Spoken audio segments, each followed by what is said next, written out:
सोचिए आपकी फैक्ट्री हजारों किलोमीटर दूर यूक्रेन में है। आप बिजनेस कर रहे हैं और आपकी फैक्ट्री का प्रोडक्शन ही रुक जाता है।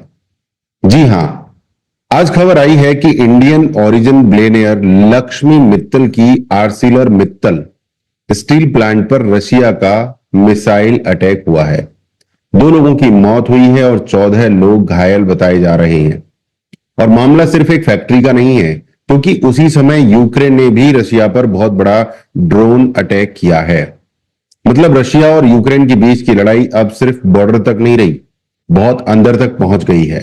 नमस्कार, मैं सुनील चौधरी और आज इस पूरे मामले को बहुत आसान भाषा में समझते हैं। सबसे पहले बात करते हैं लक्ष्मी मित्तल की फैक्ट्री की। ये फैक्ट्री यूक्रेन के क्रीवीरी शहर में है। यही वो शहर है जहां यूक्रेन के प्रेसिडेंट व्लादिमीर जेलेंस्की का जन्म हुआ था।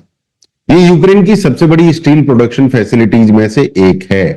रिपोर्ट के मुताबिक रशियन मिसाइल अटैक में फैक्ट्री के कुछ बहुत जरूरी हिस्सों को नुकसान पहुंचा है, खासकर पावर जनरेशन और ब्लास्ट फर्नेस से जुड़े हिस्से। और जब पावर और ब्लास्ट फर्नेस ही जो है प्रभावित हो जाएं, तो स्टील प्लांट में प्रोडक्शन चलना आसान नहीं होता। इसी वजह से प्लांट की प्रोडक्शन कुछ समय के लिए आंशिक रूप से रुक गई और सबसे दुखद बात, 2 लोगों की मौत हुई और 14 लोग घायल बताए जा रहे हैं। यानी मिसाइल सिर्फ बिल्डिंग पर नहीं लगी, इंसानों की जिंदगी पर भी लगी। और युद्ध की सबसे बड़ी कीमत आखिरकार इंसान ही चुकाता है। अब यहां एक और बड़ा सवाल है, रशिया ने इस फैक्ट्री को क्यों निशाना बनाया? रशिया का कहना है कि उसके हमले में स्ट्रेटेजिक और इंडस्ट्रियल टारगेट्स शामिल थे, लेकिन यूक्रेन लगातार कह रहा है कि रशियन अटैक्स सिविलियन और क्रिटिकल इंफ्रास्ट्रक्चर को भी नुकसान पहुंचा रहे हैं। यानी दोनों तरफ अपनी अपनी कहानी है और ग्राउंड पर क्या हो रहा है वो हम सबके सामने है। मिसाइल उड़ रही हैं, ड्रोन उड़ रहे हैं, फैक्ट्रीज बंद हो रही हैं और आम लोग अपनी जान बचाने के लिए शेल्टर्स में जा रहे हैं।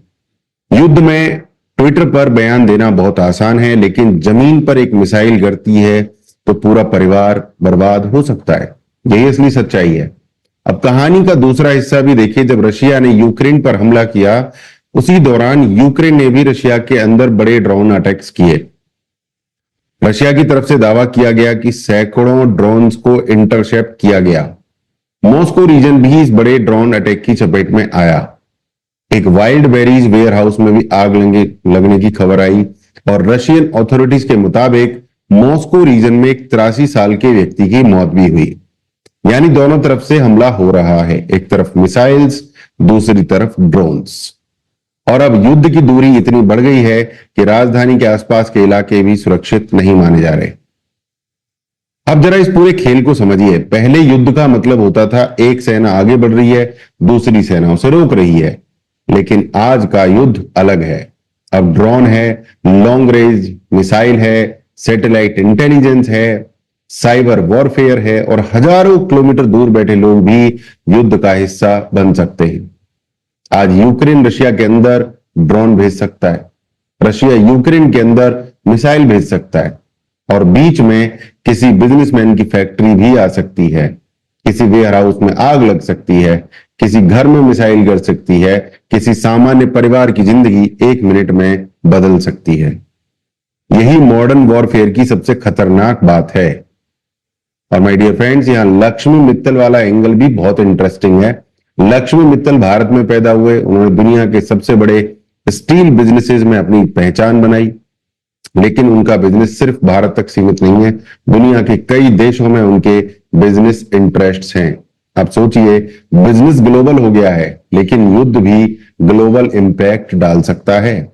आपका बिजनेस किसी दूसरे देश में है और वहां अगर वॉर शुरू हो जाए तो आपके लिए सिर्फ मार्केट रिस्क नहीं रहता, आपके लिए infrastructure risk, supply chain risk, production risk और सबसे बड़ा ह्यूमन रिस्क। यही कारण है कि आज पूरी दुनिया रशिया यूक्रेन वॉर को सिर्फ 2 देशों की लड़ाई मानकर नहीं देख रही। इसका असर एनर्जी पर पड़ता है, स्टील पर पड़ता है, ट्रेड पर पड़ता है, शिपिंग पर पड़ता है और दुनिया की इकोनॉमी तक इसका असर पहुंचता है। और एक बात बिल्कुल साफ है, युद्ध में कोई असली विनर नहीं होता। आप मिसाइल्स की गिनती कर सकते हैं, आप ड्रोन्स की गिनती कर सकते हैं, आप कितनी फैक्ट्रीज हिट हुई इसकी गिनती कर सकते हैं, लेकिन एक इंसान की जिंदगी वापस नहीं ला सकते।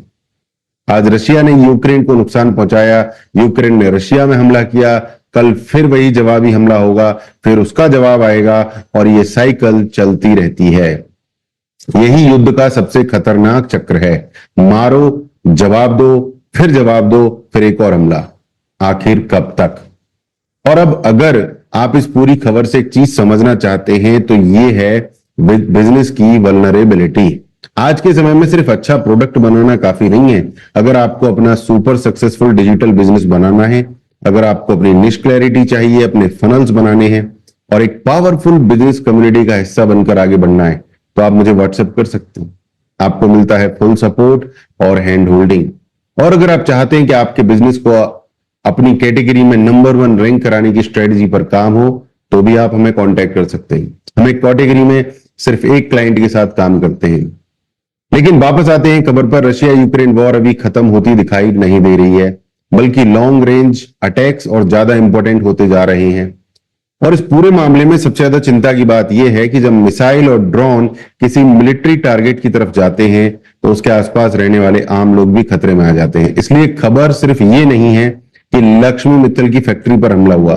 असल खबर यह है कि रशिया यूक्रेन वॉर अब भी बहुत खतरनाक लेवल पर चल रही है, और इसकी कीमत सिर्फ रशिया और यूक्रेन नहीं, पूरी दुनिया किसी ना किसी रूप में चुका रही है। आपको क्या लगता है, ऐसे हमलों में रशिया और यूक्रेन में से कोई अपने लक्ष्य तक पहुंच पाएगा, या फिर दोनों देशों को आखिरकार बातचीत की टेबल पर आना ही पड़ेगा? कमेंट में अपनी राय जरूर बताइए। वीडियो पसंद आया हो तो लाइक कीजिए, शेयर कीजिए, और ऐसी ही सीधी, आसान और बिना घुमा फिराकर बात सुनने के लिए चैनल को सब्सक्राइब कर लीजिए। नमस्कार, जय सनातन, वंदे मातरम, भारत माता की जय।